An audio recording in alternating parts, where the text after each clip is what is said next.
Joining us from the United States, Brodsky.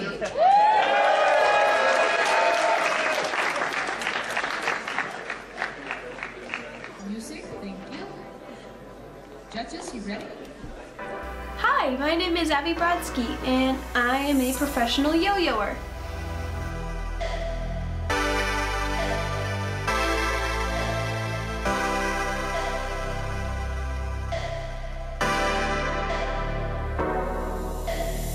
So I started yo-yoing back in 2012 when I picked up an old yo-yo one day from like one of my many drawers in my room, and I started making it go up and down, and I was like, hey, this is pretty fun.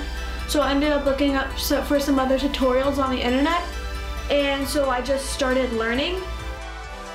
So I have many sides of yo-yos. So one of the sides is that I like to compete.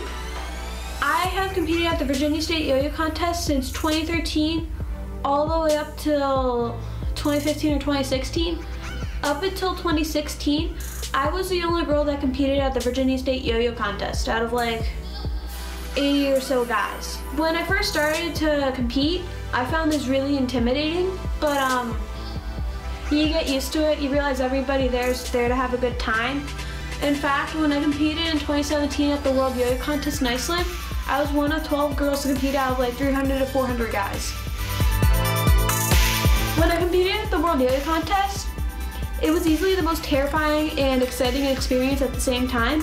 I was working on that yo-yo routine for the World Yo-Yo Contest in, I think it was May. I started working on a routine, and the competition was in August, so that was like 6 months in advance, and I would literally practice it every single day.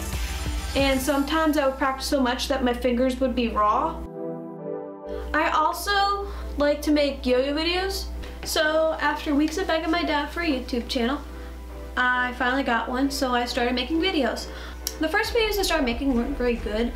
I didn't know how to edit or what good lighting looked like. So I was very much learning by myself, but through a lot of trial and error and feedback, I was slowly learning. So after making yo-yo videos for a while, I got this great idea in like 2015 of making a tutorial series. After seeing a lot of new yo-yoers just being copycats and not really thinking for themselves and also not finding any tutorials that I wanted, I decided to make my own. So my idea for tutorials was to make this tiny like yo-yo element thing, which is like a really, really short yo-yo trick, and so that they can be implemented into like bigger yo-yo tricks. And now the tutorials are kind of popular in terms of yo-yo YouTube channels, and I'm the most proud of that tutorial series out of everything on my YouTube channel.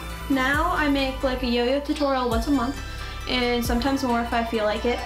And I always want to adjust something like exposure levels, getting brain out videos, focusing and framing, those are big ones. And because of the tutorials, I started obsessing over like really fine details. Like one time I didn't want to upload a video because I didn't like how the edges are fuzzy when I blew something up a little bit. Also, because of my yo-yo videos, I eventually got a yo-yo sponsor. In the summer of 2016, I got a message saying, hey, I really like your videos and I think you're a cool person. It would be great if I could sponsor you and so that I can give you yo-yo stuff. So I said yes, and at the rate things are going, I don't know where yo-yos will take me, but I'm excited to see what comes of it.